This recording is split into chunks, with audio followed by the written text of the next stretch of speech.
All right, Shalom. This is Brother Gabar.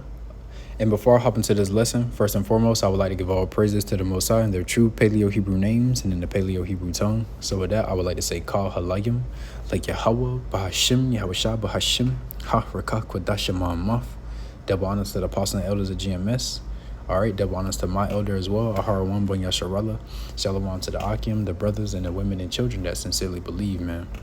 All right, so without further ado, I'm going to hop right into this lesson with the first precept coming out of the book of Deuteronomy, chapter 30 and verse 19. And it says, I call heaven and earth to record, I call heaven and earth to record this day against you, that I have set before you life and death.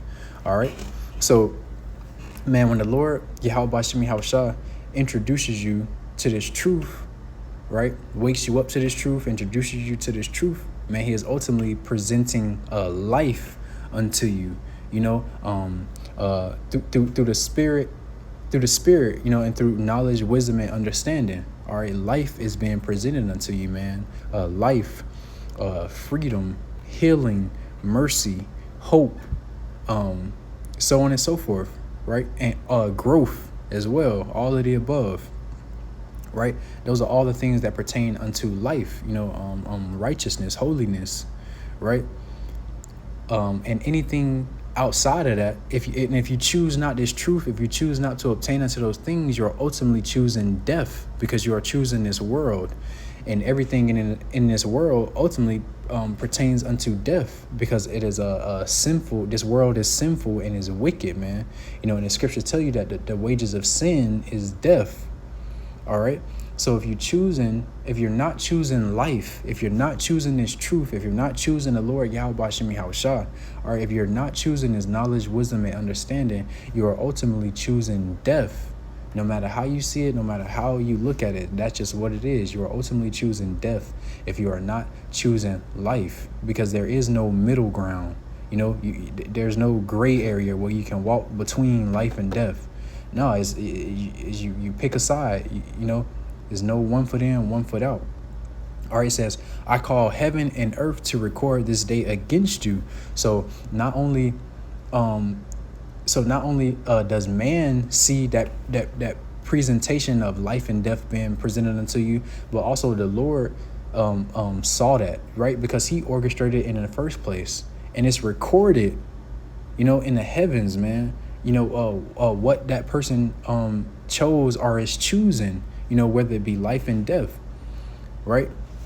It says, I call heaven and earth to record this day against you, that I have set before you life and death, blessings and cursings, right? Because if you choose life, then you're going to receive blessings. And within those blessings, man, you go through trials and tribulations and so on and so forth. But as you increase in wisdom, you understand that even those things are blessings. Right. And if you choose death, you ultimately, man, you're going to have cursings, man. You're going to have judgments and different afflictions and going through things because of the choices that you have made. All right. Because once is a mistake, any other time after that is a choice. Right. It says, therefore, choose life. Right. And that's plain and simple, man. The Lord is saying, these two options are being presented unto you, man. Therefore, choose life, right? Because a person, man, you could tell a person this truth, right? You can relay this word unto them. You can, you can lead them to the water, but you can't make them drink, right?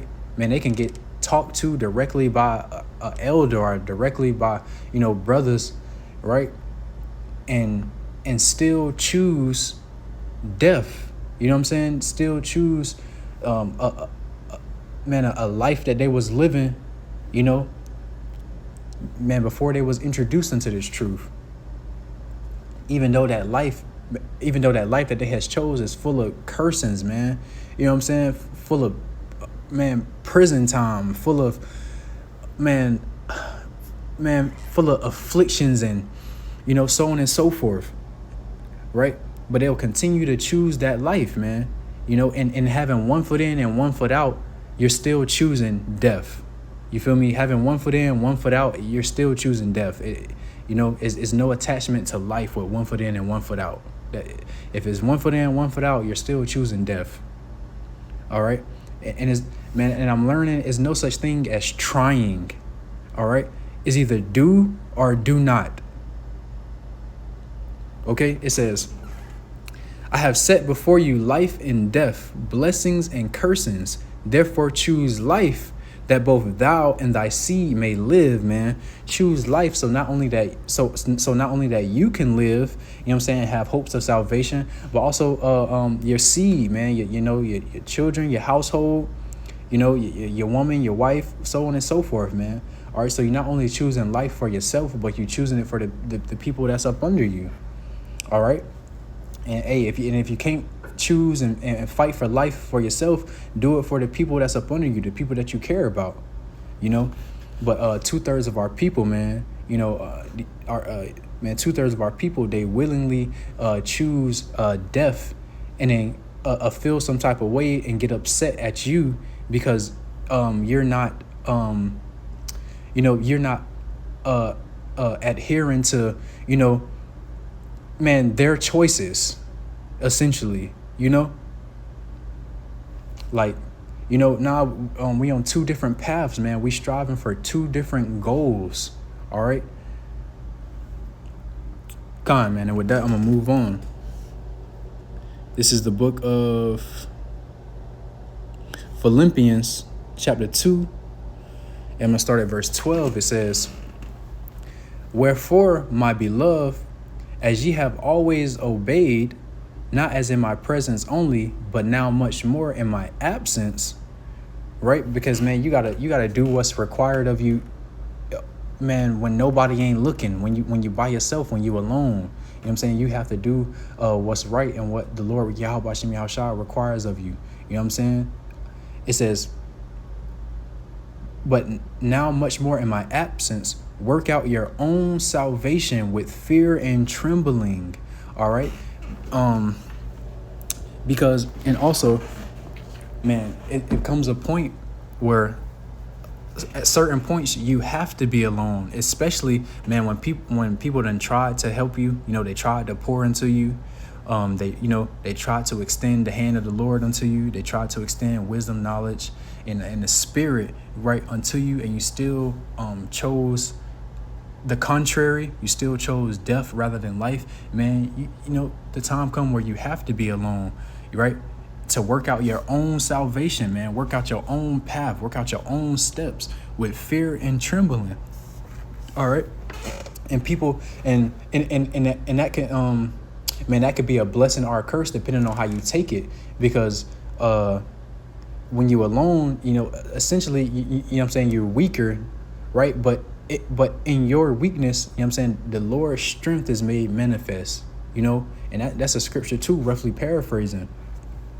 So, man, when you in that period of isolation, are you alone because of choices and or actions you have made, right, and continue to make, you know what I'm saying, despite, people trying to pour into you and help you out the best way they can, man, you have to work out your own salvation with fear and trembling, man.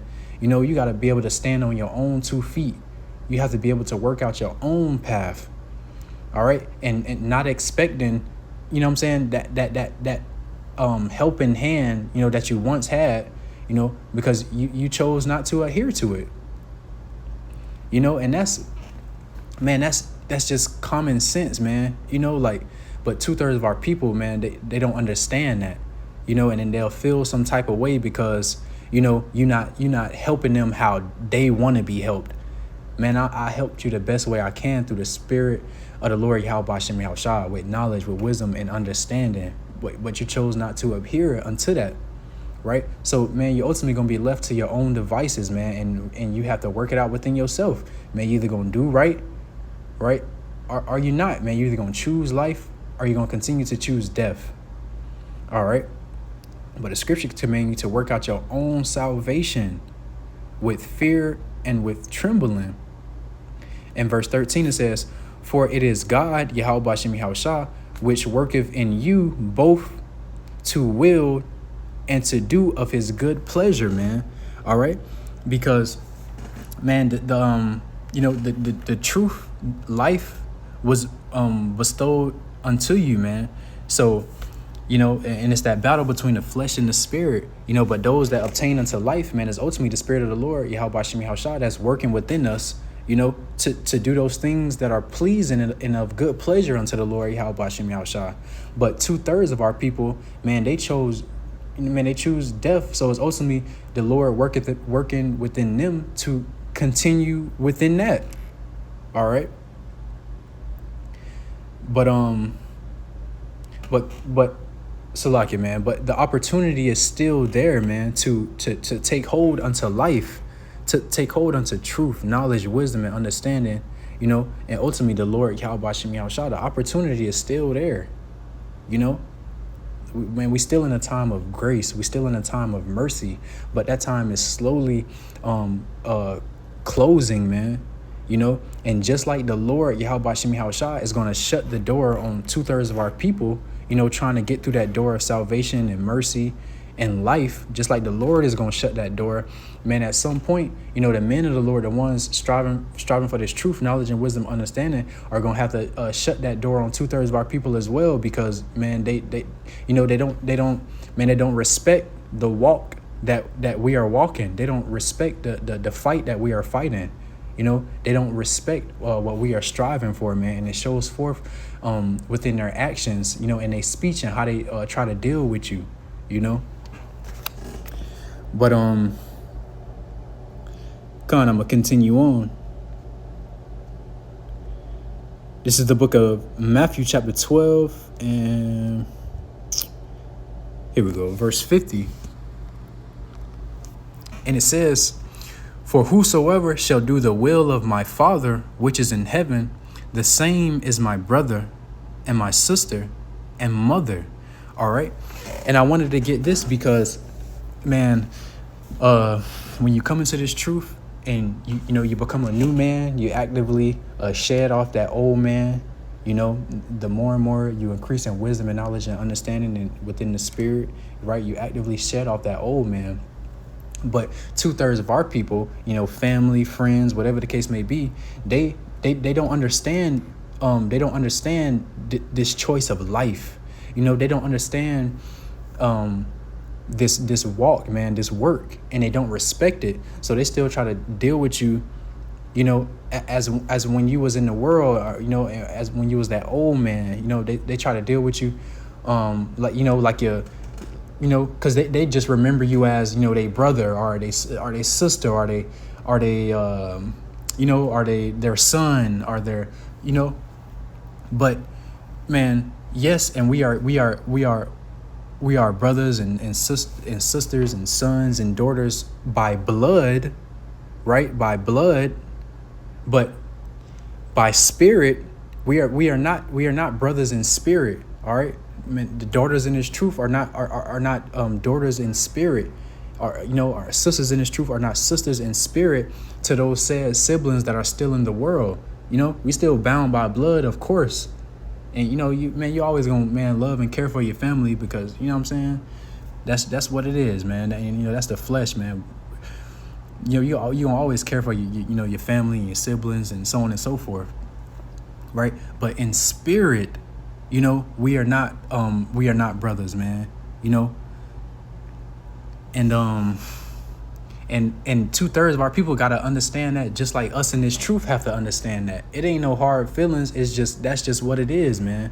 All right, man. The scriptures say He has set our foreheads hard against 2/3 foreheads, showing a distinction, a separation per se, and that's just what it is, man. All right. And again, it says, "For whosoever shall do the will of my Father which is in heaven," right? Doing the will of the Lord, Yahweh Shem Yahushua. Whoever is doing that, whoever is striving for life, whoever is striving for truth, right? Whoever is striving for the Lord's word and righteousness and holiness and truth and in sincerity, those are the ones you call your brother, your sister, your mother, your father. That's your spiritual family, man. The ones fighting the same fight as you, striving for the same goal, the same purpose. All right. And most times when we come into this truth, man, 2/3 of our people, family or friends, whatever case may be, man, they ultimately become enemies. They become enemies unto you, intentionally or unintentionally. But again, that's just the separation that the Lord is putting forth throughout the earth, man. All right. And again, just like we understand that, man, 2/3 of our, well, man, unless the Lord allowed them to understand, they won't understand it, but us in this truth, we have to understand that, man. Love your mother, your father, your brother, your sister, man. But understand that spiritually, man, those are not that's not your brother, that's not your sister, that's not your mother, that's not your father, man. Especially if they are actively choosing death, and disregarding the word of the Lord, Yahweh Shem Yahushua. You kind of got to take that in stride, man. Keep pushing, keep doing what you're doing, and obtain into your spiritual family, obtain into the brotherhood, your brothers, obtain into your household, your wife, your children, those that's looking to you for life, for guidance, for truth, for understanding, for knowledge, wisdom, man, obtain unto that family, man, your spiritual family, and focus on that. Because, those that's choosing death, man, 2/3, they're going to do what 2/3 do. Man, it ain't nothing you can do about that.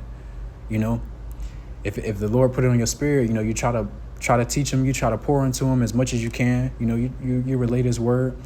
But if it get to a certain point, man, the scripture tells us not to cast our pearls unto swine. So at a certain point, that get cuts off too, man.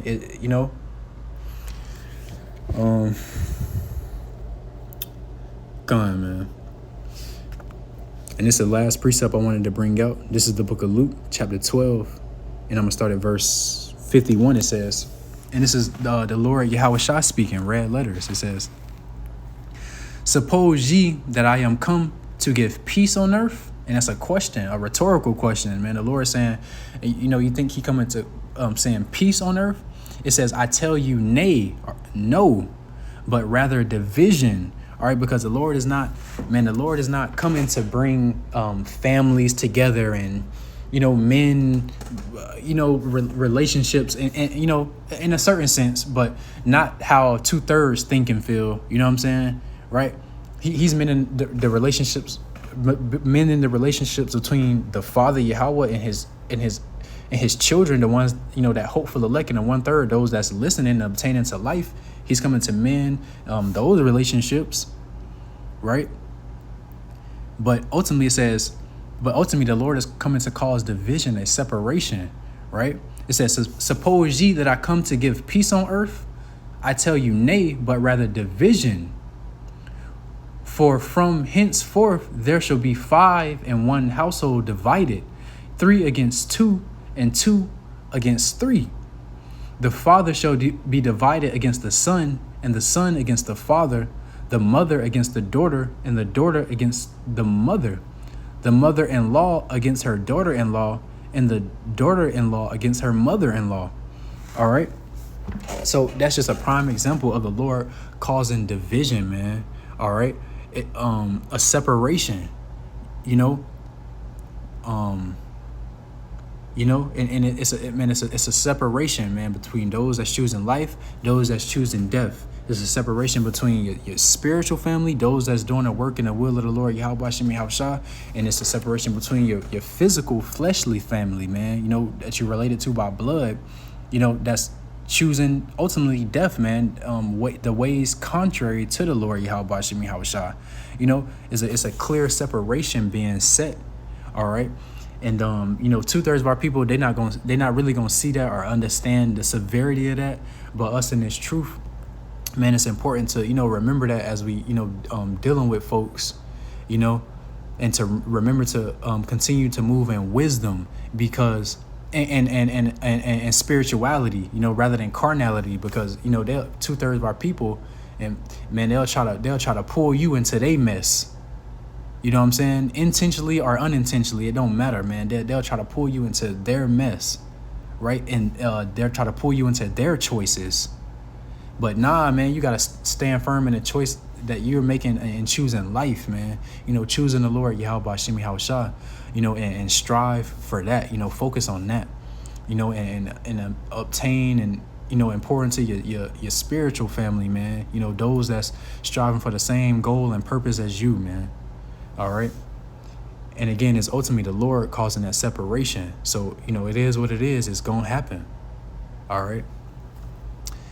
And Khan, man, that was pretty much it on this lesson. I pray and hope that it was edifying and are encouraging. And even this lesson is love, because love is correction. Love is order, love is, man, love is correction. Love is order, right? Love is truth. So even this lesson being brought out by me and any brother in this truth, man, is still showing forth love, And man, with that, I'm gonna say shalom.